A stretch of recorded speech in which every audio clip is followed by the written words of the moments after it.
Καλησπέρα, ονομάζομαι Σδράγκας Μάριος, είμαι 32 ετών, έχω μπλε μάτια, μουσια, είμαι ξυρισμένο κεφάλι, είμαι καράφλας, φοράω ένα γκρι πουκάμισο, μια μαύρη φόρμα και είμαι καλά. Η κύρια ενασχόλησή μου είναι το digital marketing.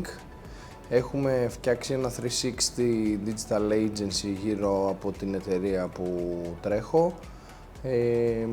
Έχουμε ένα στούντιο φωτογραφίας, ένα στούντιο podcast, ένα στούντιο μουσικής και 2 ψηφιακές υπηρεσίες που είναι το κομμάτι του digital marketing και το κομμάτι του influencer marketing. Τα σημάδια μου έχουν δημιουργηθεί από ένα ατύχημα το 2012. Φεύγω από το σπίτι βιαστικά και να ξυπνάω στον Ερυθρό Σταυρό αφού με έχει χτυπήσει μια μηχανή με 130 χιλιόμετρα, εγώ με τα πόδια. Ο οδηγός οδηγούσε ένα Z7,5 συμπατησίων. Ξύπνησα λοιπόν στον Ερυθρό Σταυρό 5 μέρες αργότερα με συντριπτικό κάταγμα κνήμης, εσωτερική αιμορραγία, κάταγμα λεκάνης, ρήξη σπλήνα και εδώ το μάτι είναι το φρύδι μου, είναι 3 φορές ραμμένο, έχει 39 ράματα αν θυμάμαι καλά. Τα θετικά που κρατάω από όλο το συμβάν είναι το ότι με έκανε να αναθεωρήσω γενικά τη ζωή, να σταματήσω να ασχολούμαι με πράγματα τα οποία δεν με ενδιαφέρουν όντως και δεν με γεμίζουν. Τι εννοώ με αυτό? Πριν το ατύχημα έκανα τελείως διαφορετικά πράγματα στον επαγγελματικό μου τομέα και στον προσωπικό μου τομέα. Ανάλωνα πάρα πολύ ενέργεια σε πράγματα τα οποία δεν είχαν ιδιαίτερη σημασία. Σίγουρα έχει παίξει κομβικό ρόλο σε αυτό που είμαι σήμερα το ατύχημα. Πάρα πολύ σημαντικό, δεν θα είχα ακολουθήσει αυτόν τον δρόμο, δεν θα είχα κάνει όσα πράγματα έχω κάνει τώρα και γενικά δεν θα ήμουν αυτός που είμαι τώρα. Αυτό είναι το μεγαλύτερο θετικό που κρατάω από όλη την ιστορία. Τα αρνητικά από το όλο story που κρατάω και που έχουν μείνει στο μυαλό μου, σίγουρα δεν θα σταθώ σε σχόλια τύπου τι έπαθες εκεί, τι είναι αυτό στο πόδι σου. Εντάξει, είμαι από τους τυχερούς, αυτό εδώ αρέσει στις γυναίκες. Η Ουλή σχολιάζει συνέχεια, οπότε αυτό είναι από τα τυχερά. Το μεγαλύτερο αρνητικό που πρέπει να έχει στο μυαλό του ο καθένας που περνάει κάτι τέτοιο είναι η επίπτωση που έχει στην οικογένειά σου ένα τέτοιο πράγμα και το ότι όσο περνάει ο καιρός, σε εμάς που πάθαμε το ατύχημα, που παθαίνουμε το ατύχημα ας πούμε, όλο αυτό φαίνεται σαν μια μέρα. Αλλά η οικογένειά μας είναι κάθε μέρα εκεί, ξενυχτάει στο νοσοκομείο για μας, άπειρο άγχος για το τι θα γίνει και πώς θα εξελιχθεί η κατάσταση. Οπότε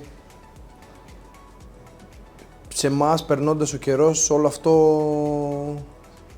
θυμίζει μια μέρα ας πούμε που πέρασα στο νοσοκομείο, όσο καιρό και να έχεις κάτσει πάνω κάτω. Εγώ που έκατσα 50 μέρες ας πούμε, είναι όλο μια μέρα. Οπότε το πιο αρνητικό πράγμα που θυμάμαι από όλο αυτό είναι την οικογένειά μου να είναι στεναχωρημένη, άγχος, η μητέρα μου παράτησε τη δουλειά της για να είναι εκεί. Οπότε αυτά είναι τα πιο αρνητικά που κρατάω στο μυαλό μου από κάτι τέτοιο, σαν εικόνες. Πιο πολύ αυτά. Τα εμπόδια στη δική μου περίπτωση ήταν περισσότερο στο νομικό κομμάτι.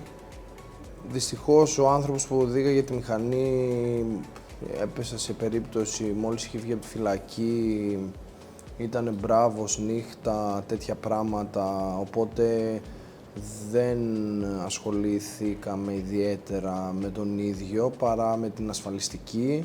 Το δικαστήριο έκανε να λήξει σχεδόν 8 χρόνια. Η απόφαση ήταν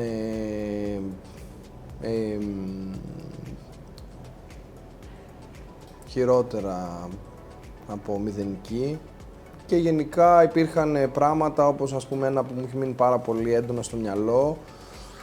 Ο δικηγόρος που με ανέλαβε πρότεινε να πάμε και σε ιδιωτικό νοσοκομείο για κάποιες εξετάσεις και για κάποια έξτρα χαρτιά που θα χρησιμοποιούσε στο δικαστήριο, και ενώ είχαν περάσει 2 μήνες αφού βγήκα από το νοσοκομείο και το πόδι μου ας πούμε είχε δέσει κανονικά, ο γιατρός του ιδιωτικού νοσοκομείου επέμενε να μπω σε χειρουργείο ξανά, να μου σπάσουν το πόδι και να μου προσθέσουν κάποια κύτταρα που θα βοηθάγανε στο να δέσει καλύτερα το πόδι μου, γιατί δεν είχε δέσει σωστά και είχε δέσει στραβά και κάτι τέτοια. Που πήγα και στο γιατρό, αφού άκουσα αυτό το πράγμα, ας πούμε, πήγα και στο γιατρό που με είχε χειρουργήσει στην αρχή, πήγα και σε δεύτερο γιατρό και οι δύο μου εξηγήσαν ότι τέτοια πράγματα γίνονται καθαρά για να βάλουν ένα έξτρα χαρτί στο δικαστήριο, ώστε έτσι να πληρωθούμε περισσότερο. Που θα μπω σε μια διαδικασία, δεν με ρώτησε κανείς αν θέλω να μπω σε μια διαδικασία να ξανασπάσω το πόδι μου για να βάλω ένα έξτρα χαρτί 2, 3, 5 χιλιάρικα έξτρα στο δικαστήριο. Δεν νομίζω ότι θα ήταν κάτι που θα με ενδιέφερε, ας πούμε. Σίγουρα, ούτε ερωτήθηκα. Μου είπαν απλά ότι δεν έχει δέσει καλά το πόδι, πρέπει να το ξανασπάσουμε, ουσιαστικά. Είναι ακραίο όταν συμβαίνουν τέτοια πράγματα, ας πούμε, για 2, 3, 5 χιλιάρικα να βάλει σε μια διαδικασία ένα παιδί 21 χρονών, 22, να ξανασπάσει το πόδι του. Κατά τα άλλα, δεν υπήρχε κάποια έξτρα βοήθεια ούτε από το κράτος, ούτε από την ασφαλιστική, ούτε τίποτα, ούτε για την ψυχολογική υποστήριξη και τη δική μου και της οικογένειάς μου. Για αρκετό καιρό Ιουλή, ας πούμε, έπρεπε να αλλάζω γάζες, να γίνεται μια καθαριότητα κάθε μέρα, όλα αυτά. Δεν υπήρξε ούτε εκεί κάποια υποστήριξη. Φαντάζομαι για κάποιο πιο σκληρό, πιο βαρύ περιστατικό, πόσο πιο δύσκολα θα είναι για την οικογένεια που περνάει αυτό το πράγμα, ας πούμε. Αν δεν έχεις την οικονομική δυνατότητα να έχεις μία νοσηλεύτρια κάθε μέρα εκεί, πώς βγαίνει, ας πούμε, αυτό, πώς επιβιώνει ένας άνθρωπος που πέρασε κάτι τόσο άσχημο χωρίς να έχει αυτό το support από το κράτος ή την ασφαλιστική επιτόπου, όχι 8 χρόνια μετά που θα λήξει το δικαστήριο, ούτε να πρέπει να τα προπληρώσει και να περιμένει να τα πάρει μετά από 8 χρόνια, αν το θεωρήσει σωστό το δικαστήριο ή αν δεν τα έχει πάρει ο δικηγόρος και κάνει πράγματα τα οποία θα είναι υπέρ της ασφαλιστικής. Οι αντιδράσεις γενικά που έχω πάρει για τις ουλές στο σώμα μου δεν είναι τόσο αρνητικές, γιατί δεν είναι σε τόσο έντονα σημεία. Περισσότερο, ας πούμε, αυτό που μου έχει μείνει στο μυαλό σαν αρνητική κριτική, που δεν μπορεί να θεωρηθεί αρνητική κριτική, είναι από μικρά παιδιά, όταν βλέπουν το σημάδι στο πόδι μου, ας πούμε, που έρχονται και προσπαθούν να ακουμπήσουν τι είναι αυτό. Μέχρι εκεί. Ο δικηγόρος επέμενε να πάω για πλαστική για να καλύψουμε έξτρα έξοδα, να ζητήσουμε έξτρα στο δικαστήριο, οπότε πήγα σε έναν πλαστικό χειρούργο που απλά έκανε μια εκτίμηση για να έχει την εκτίμηση να μπορέσει να τη βάλει ο δικηγόρος μέσα στα χαρτιά του δικαστηρίου, αλλά δεν προχώρησα ποτέ, δηλαδή, και ούτε πέρασε από το μυαλό μου. Το μόνο τώρα στην κουβέντα, ας πούμε, που θυμήθηκα είναι από άλλο γιατρό. Έχω ακούσει για την ουλή στη κοιλιά ότι καλά, 10 λεπτά υπόθεση ήταν να σου το τραβήξουν λίγο, του τύπου να κάνουν μια πλαστική εκείνη την ώρα, να το κολλήσουν καλύτερα, να το ράψουν καλύτερα, δεν ξέρω τι εννοούσε, άλλος γιατρός, γιατί το αφήσαν έτσι, ας πούμε. Αν αγαπάω το σώμα μου με τις αλλαγές που προέκυψαν μετά το ατύχημα. Σίγουρα γι' αυτό και δεν θέλω να κάνω κάποια αλλαγή, ούτε για πλαστική, ας πούμε, στην ουλή, στην κοιλιά, ακόμα και στο πόδι. Αν κάποια στιγμή χρειαστεί, θα χρειαστεί να το κάνω, γιατί ουσιαστικά είναι σαν ανοιχτή πληγή. Κατά τα άλλα δεν έχω κανένα πρόβλημα με το σώμα μου, πέρα από το ότι έχω πάρει 2-3 κιλά, που αυτό ευθύνομαι εγώ.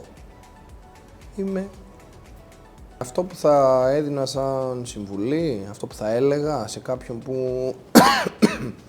έπαθε κάποιο ατύχημα τώρα και βιώνει αντίστοιχες καταστάσεις, είναι ότι αυτό που ανέφερα και πριν, ο χρόνος θα κάνει όλο αυτό το συμβάν να φαίνεται μια μέρα και να προσπαθεί όλο αυτό το αρνητικό, όλο αυτό το ατυχές, όπως το δει ο καθένας συμβάν που του έτυχε, να πάρει όλη αυτή την ενέργεια από κάτι άσχημο και να την μετατρέψει σε κάτι θετικό. Ο Μάριος είναι ένα παιδί που ξεκίνησε από ένα χωριό, μεγάλωσε με άλλα 4 αδέρφια, είμαστε 5 στα καπνά, στα χωράφια, οι γονείς μου αγρότες. Η ανάγκη της επιβίωσης μας έκανε να μετακομίσουμε 2 φορές, μία στη Λάρισα, δεν βγήκε, και μετά στην Αθήνα. Και μετά από το συμβάν, αυτό που συζητάμε, το ατυχές συμβάν, άλλαξε όλη του η κοσμοθεωρία. Ασχολήθηκε μόνο με πράγματα τα οποία τον γεμίζουν. Όταν λοιπόν ξύπνησα από το ατύχημα, κάποιες μέρες μετά στο νοσοκομείο, προφανώς από όλο το σοκ που βλέπεις το σώμα στο κρεβάτι, με σίδερα στα πόδια, με ράματα, να μην μπορείς να κουνηθείς, να πονάει όλο το σώμα, και από τα φάρμακα εννοείται, έπαθα κρίση πανικού, άρχισα να ουρλιάζω, να χτυπιέμαι, και ήρθε ο γιατρός και μου τράβηξε μια σφαλιάρα, κυριολεκτικά, με κοίταξε, με κράτησε κάτω και μου είπε: το 98,7% αυτών των ατυχημάτων πεθαίνει ακαριέα. Είσαι μια χαρά.